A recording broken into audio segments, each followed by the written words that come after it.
Hey, what's going on, guys? Today we're going to be taking a look at the Umidigi A7s right here on my left, and we're going to be taking a look at the Bold N1 as well.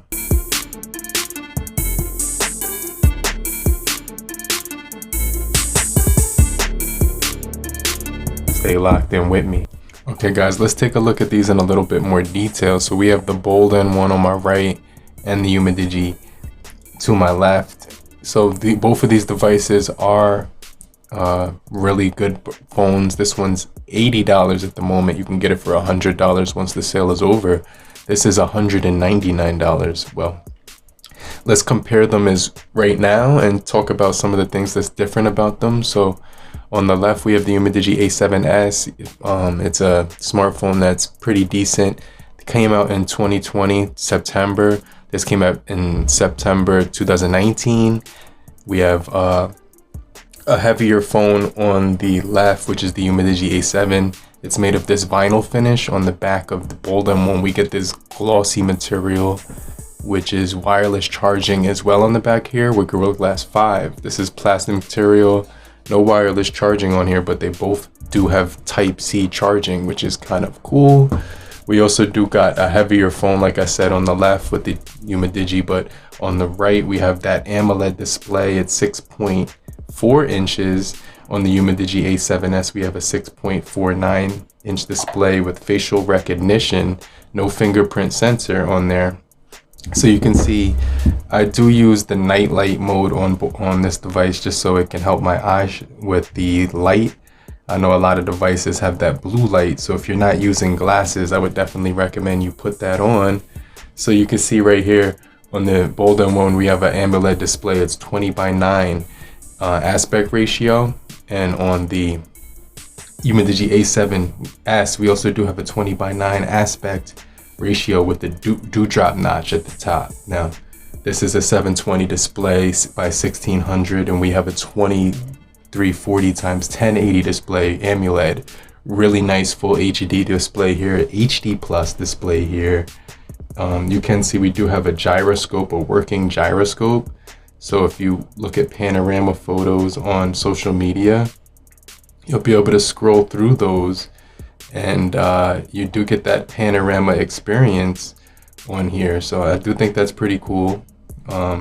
All you have to do is go to like Facebook and just type in, panorama 360 or something, and it'll give you some really cool things you could check out with the gyroscope. So I think that's pretty cool. Now the Bold N1 does have that as well. You can get the panorama on here, and you have the gyroscope. Now this phone doesn't have NFC on it, but it has wireless charging. We just got Android 10 on this device, 4 gigabytes of RAM, 128 gigabytes of internal storage. On the Umidigi A7s, we only have 2 gigabytes of RAM and 32 gigabytes of internal storage. Now, when it comes to the processing chip on the A7s, we are able to game lightly on pretty much Call of Duty, PUBG Mobile, things of that nature. This phone does perform pretty decently when it comes to those games at light performance. Asphalt Drive does perform really good on here. I didn't have any issues with it. Now the Umidigi A7s has a Mediatek MT6737 clocked in at 1.3 gigahertz. So it's gonna be pretty decent. It's also got that gyroscope, so I do like gaming on here. It has the ARM Mali T720. Responsive movements when you're using the controls on here. So I definitely like this. You get 32 gigabytes of internal storage. You can expand it with an SD card and get up to 2 more terabytes as well. So that's pretty cool. Now Umidigi does allow you to move apps as well to the SD card, so you can take that app SD card and move it take the app and move it to the SD card, which I think is something that's pretty cool. And overall, it's a really nice big display. Speakers are really good, and I didn't really have any issues with anything as far as the game performance. It just felt really smooth on here, so I was kind of impressed for the price. I haven't seen a phone in this price point ever been able to perform at this level. So big salute to Umidigi for actually coming out with a smartphone that's actually under $100 that actually can game. So that's honestly pretty cool to see from Umidigi as well. When it comes to the Bolden one, you can also crank graphics to high and play really good gameplay on this smartphone. So I definitely like the Bold one for game. Now it does look really smooth on here, really detailed. Honestly, you can see I could see that their shadows look really good, the detailing, everything on here is really nice. So let me just, whoa.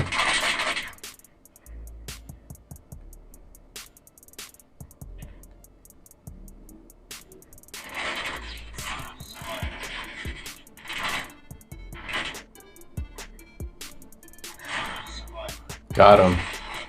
Oh.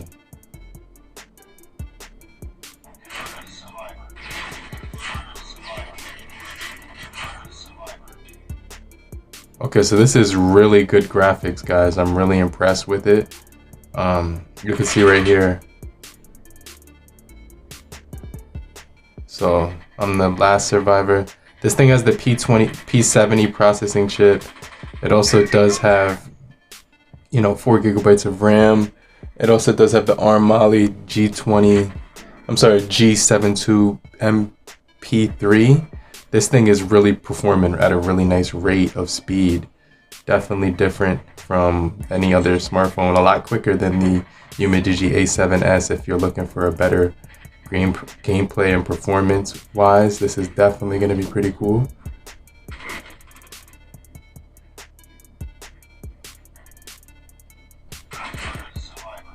Got him.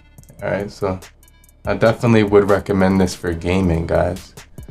Now another plus on both phones is that we do get the fingerprint sensor on both, the proximity sensor on both, light sensor, accelerometer, gyroscope, and things of that nature.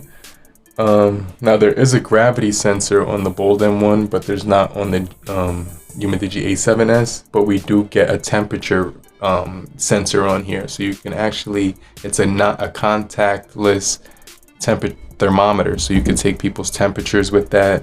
The Bolden one does have the 96 megapixel camera on here.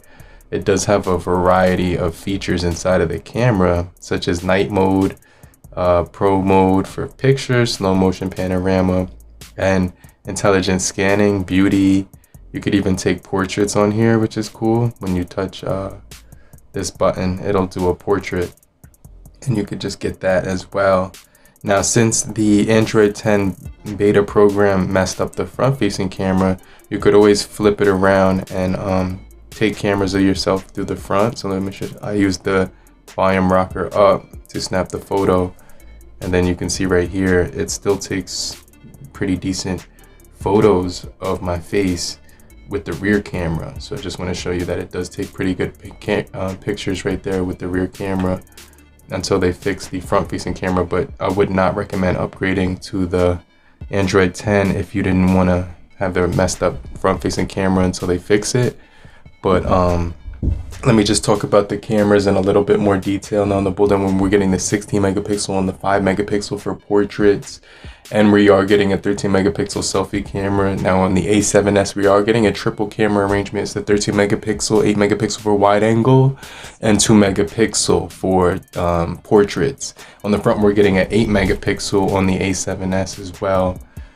Facial recognition, no notification light on the front, but overall pretty decent price for a phone at this mark. It's definitely got a really nice weight to it, feels really nice, looks nice. You get a wide angle camera for video and for pictures. You also get portraits only on the rear but not on the front, so just keep that in mind. Both of these devices do have Android 10 as well. When it comes to Geekbench, you can see they're both running Android 10, 4 cores on the A7s, 8 on the Bolden one.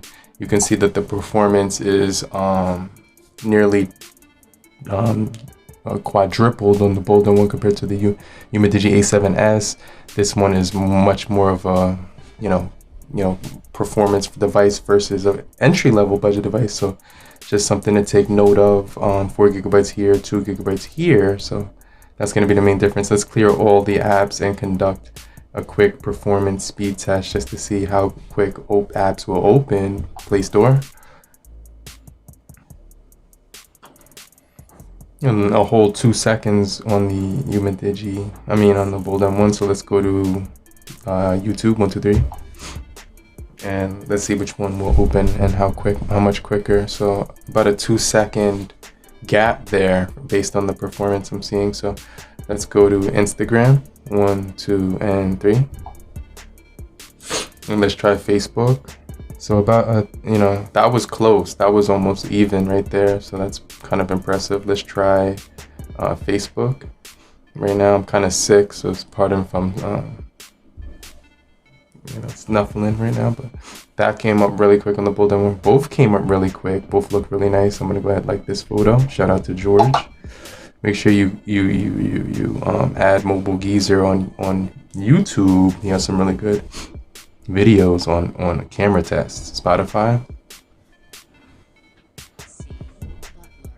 So you can see that the Bold N1 is a performance beast here, about a 2 second jump when it comes to opening up apps. But overall, I really like both of these devices. Let me know what you guys think down below. I appreciate every last one of you for checking out this video. If you're new to the crew, subscribe, get notified. But if you're already subscribed, salute. And I'll check you guys in the next video. Have a great morning, afternoon, evening, depending where you are. Have a great night. I'll get right back with you. Peace.